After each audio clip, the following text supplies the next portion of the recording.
What is up, my gorgeous film fanatics? Welcome back to the Film Frontline. I am so hyped you're here because today we are sinking our fangs into a brand new release that has the timeline talking.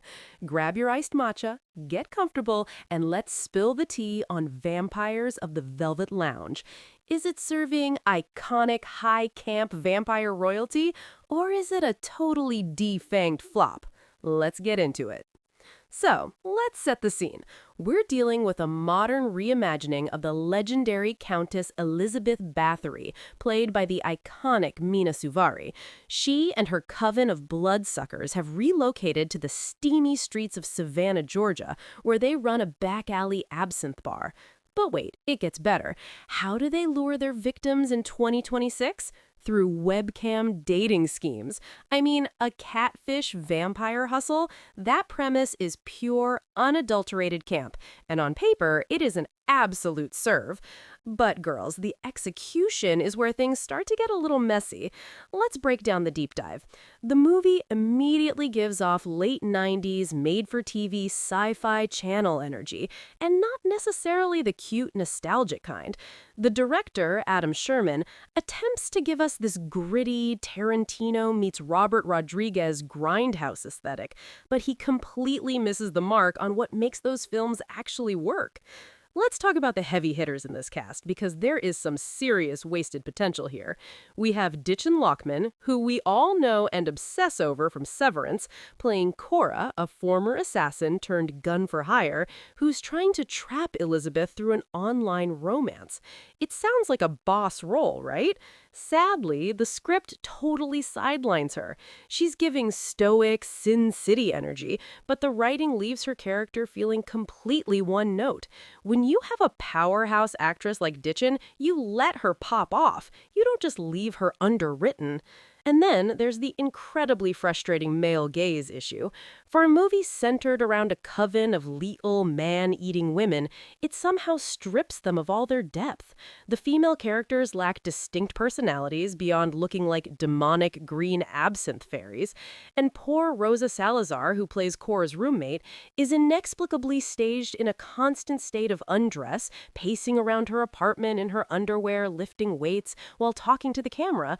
It feels incredibly voyeuristic and gratuitous. It adds zero narrative value and honestly just disrespects the potential of these badass female characters. However, it is not all doom and gloom. The absolute shining star of this movie is India Isley, who plays Joan. She delivers a deeply grounded and emotionally compelling performance that feels like it belongs in a much better movie. She is the only character with actual internal conflict, and she manages to find genuine moments of feeling in a script that is otherwise drowning in lazy exposition.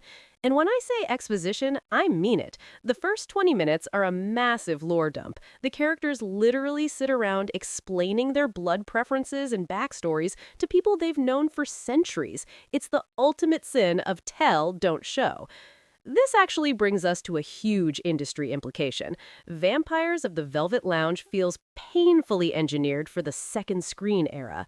It's background noise cinema. It's the kind of movie designed for you to half-watch while you're scrolling on your phone, doing your skincare routine, or texting your group chat. The dialogue over-explains everything, so you never actually have to pay attention to the screen. So, what is the film Frontline opinion? Look, here at the Film Frontline, we live for female-led genre films, and we love a good vampire romp. But this one, it's a massive missed opportunity. It wants to be a sexy, neon-bathed cult classic, but it ultimately falls flat under the weight of its own clunky dialogue and nonsensical plot. If you are a hardcore vampire connoisseur who just wants something aesthetically moody playing in the background while you fold your laundry, go for it.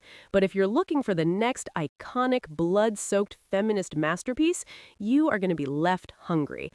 But enough about what I think. I want to hear from you. If you were a vampire living in 2026, what modern side hustle would you use to lure in your prey? Are we talking a fake crypto empire, or maybe you're the ultimate Tinder swindler? Drop your most unhinged theories in the comments below. And if you loved this breakdown, do not forget to hit that subscribe button, turn on your notifications, and keep it locked to the Film Frontline for more unfiltered reviews. Stay fierce, stay fabulous, and I will catch you in the next one.